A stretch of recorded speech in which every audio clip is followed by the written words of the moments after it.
Alhamdulillah 6 puasa kita sudah selesai.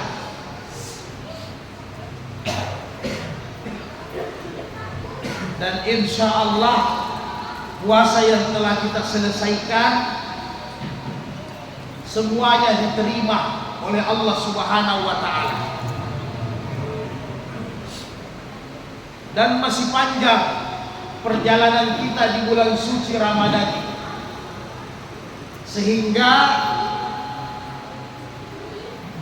bersama-sama kita maksimalkan dari hari, bahkan jam, bahkan menit, bahkan detik dari bulan suci Ramadan ini. Jangan sampai berlalu begitu saja, kecuali tetap kita dalam keadaan ibadah. Dicatat terus.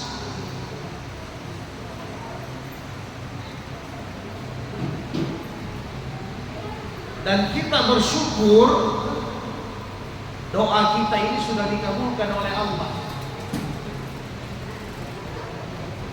Barik lana Rajab wa Sya'ban wa balikna Ramadan. Allahumma sallim ila Ramadan. Dikabulkan. Sampaikan untuk kami ya Allah di bulan suci Ramadan. Sekarang kita sudah sampai.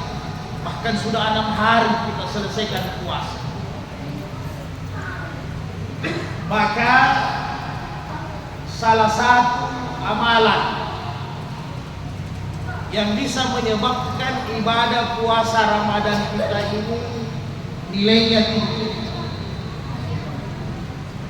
Satu hadis Rasulullah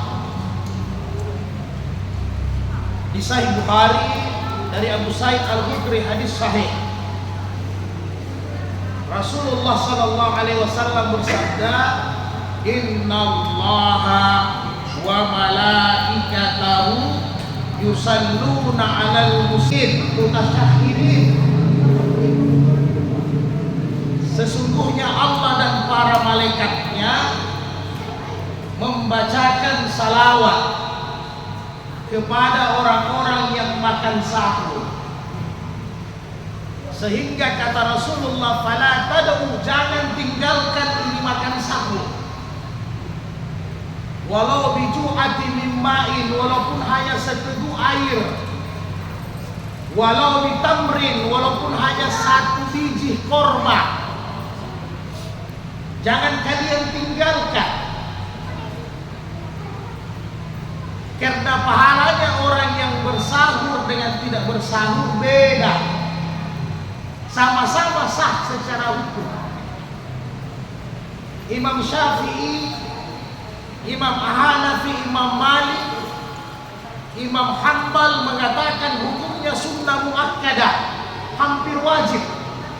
Bahkan sebagian kecil dari Abu Hanafi mengatakan wajib. Karena kata Nabi, "Fala tad'u," jangan tinggalkan ini sahur.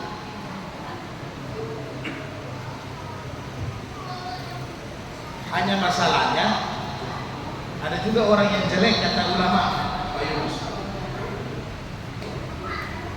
Dia sahur tapi tidak salat subuh. Nah, ini juga yang parah. Yang kedua yang jelek, dia buka puasa sama-sama tapi tidak salat maghrib. Begitu kira-kira Pak Ustaz. Ini manusia yang jelek. Utamanya ibu-ibu, disinilah peranannya ibu-ibu, pahalanya ibu-ibu lebih banyak di bulan Ramadan daripada bapak-bapak. Karena ada sahurnya ibu-ibu bangun memasak. Tapi ingat, kalau ibu-ibu bangun jam 1, jam 2, jangan dulu masak ibu-ibu. Nanti bapak-bapaknya cepat sekali makan sahur. Karena kalau makan sahur ini cepat, bisa-bisa tak tinggal salat subuh. Kalau kau mulai makan sahur jam 1, jam 2, aduh, repot itu. Dikhawatirkan nanti bangun jam 7 pagi. Makanya Nabi kasih contoh. Jadi kalau ibu-ibu memasak, jam 1, jam 2 bangun, sembahyang dulu, ditambah tarawihnya. Kalau yang tarawih baru 8, tambah barangkali 4 rakaat lagi. Yang sudah 20 barangkali tambah lagi barangkali 2 rakaat. Baru memasak. Ditambah ibadahnya. Kalau bapak-bapak mau makan, jangan kasih makan. Kunci di lemari berikan. Karena waktu yang terbaik bersahur itu nanti kurang lebih jam 4. Kalau ukuran kita sekarang imsak ini kurang lebih jam 4:45 mungkin Pak Yunus ya. Jadi jam 4 itu sudah ideal bersahur. Kalau dalam hadis sahih Nabi itu hamsina ayatan, baca 50 ayat. Begitu lamanya dia bersahur sampai azan subuh. Sampai azannya Abdullah ibnu Maktum. Yang repotnya kita di Indonesia kan azannya hanya 1 kali subuh. Kalau 2 kali juga nanti repot. Ada apa lagi siratal mustaqim ini 2 kali azan? Kalau di zaman Nabi memang 2 kali azan. Bilal dulu azan untuk kasih bangun orang tahajud. Baru nanti Abdullah ibnu Maktum itu azan untuk imsak. Jadi sehingga Nabi bilang kalau masih Bilal azan, makan saja. Kecuali sudah Abdullah ibnu Maktum azan, stop makan. Kalau jam 4 kita sahur, itu bagus. Bagusnya apa? Sudah lengkap itu. Habis sahur, azan di masjid, bahkan masih ada waktu jeda 5 menit itu. Kalau mau masih isap apa ini, api neraka, Surya Pro masih boleh. Masih boleh. Masih ada waktunya 2 batang itu. Sudah paling ideal itu. Azan sudah selesai.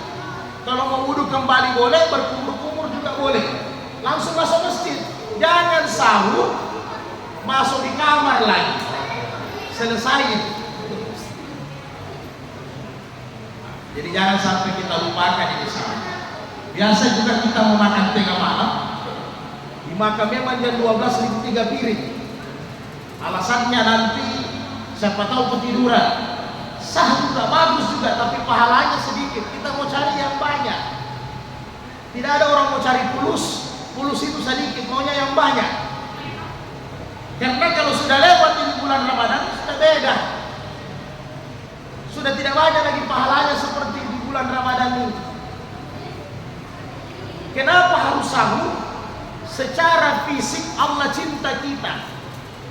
Karena kita beraktivitas. Kami mulai pergi kerja, apalagi yang pedagang di pasar. Jadi harus lebih banyak sahurnya sedikit. Kalau hanya tanda tangan dapat doi, ya kasih sedikit. Ulama bilang sahurnya jangan terlalu banyak. Sesuai dengan kerja. Karena Allah tahu kita mau kerja siang hari, jadi harus diisi tangki ini. Kemudian yang kedua, wabil ashar hum yastaghfirun. Ini paling penting. Di waktu bersahur itu waktu dikabulkannya doa, waktu diijabah itu doa kepada Allah.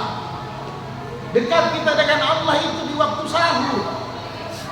Jadi komiune mau doa, ya Allah, saya mau tambah istri ini, doa saja di waktu sahur.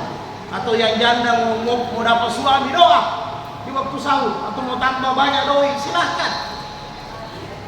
Dan doa yang terbaik adalah doa pengampunan. Karena semua kita ini banyak dosa. Disitulah kata Allah, al-mustaghfirina bil ashar. Orang-orang yang bertakwa itu dia bangun di waktu sahur, kemudian dia istighfar kepada Allah. Maka jangan kita lupa, kalau makan sahur sebelum makan atau sesudah makan sahur, banyak-banyak berdoa pengampunan atas dosa-dosa kita. Di situ doa diijabah. Kemudian yang terakhir, bapak-bapak, ibu-ibu sekalian, di bulan Ramadan ini jangan nanti sudah berlalu. Pak Yunus tadi umumkan ada mungkin jadwal buka puasa. Karena hakikatnya juga Ramadan ini membakar dosa, membakar juga penyakit hati.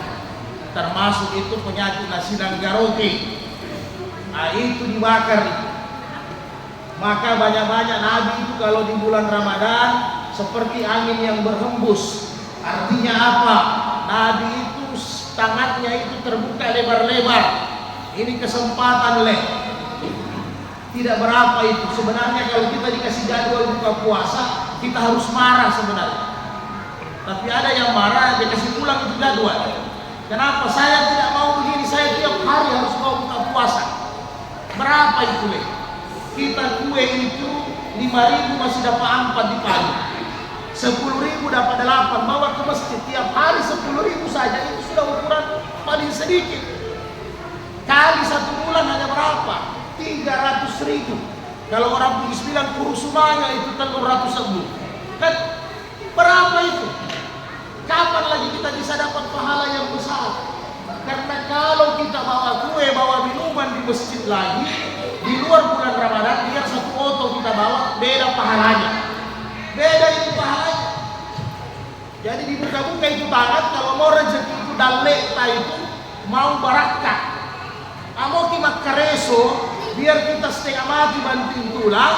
Kalau orang Bugis bilang mati kiri galak, terlalu lem altepo, apalagi di bulan Ramadan ini 10, maka Allah juga tahan-tahan kita punya rezeki. Itu kira-kira, jangan sampai kita tinggalkan. Alhamdulillah ternyata Pak Edi Kandaku Ende, masjidnya ini meriah, luar biasa. Dan ini masjid yang bagus karena pinggir jalan. Apalagi lampunya terang. Mudah-mudahan sampai akhir Ramadan tetap seperti ini terus jemaahnya. Ya. Karena kalau kita tidak memanfaatkan Ramadan, maka bisa-bisa belum tentu kita bisa dapat lagi Ramadan di tahun depan. Karena siapa tahu kita punya umur ini.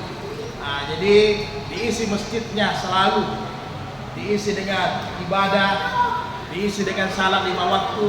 Begitu juga kesian pegawai saraf, Pak Imam, Pak Ustadz harus banyak sabar memang kalau urusan umat ini. Apalagi 1 bulan, karena urusan umat ini memang banyak sakit gigi kita. Orang pengurus masjid itu harus sabar. Harus sabar, harus dadanya terbuka lebar. Jangan tukang marah-marah, supaya rezekinya masjid juga banyak masuk. Karena ini rumahnya Tuhan. Kita harus lapang dada, urus masjid harus ikhlas. Demikian kira-kira Bapak dan Ibu. Mudah-mudahan lain waktu bisa kita sambung, kita bahas kembali. Dan mudah-mudahan Allah ampuni semua dosa-dosa kita di bulan suci Ramadan. Dan tetap kita sebagaimana ini masjid, ihdinas siratal mustaqim, berada di jalan yang lurus. Allah musta'an wal mustaqam.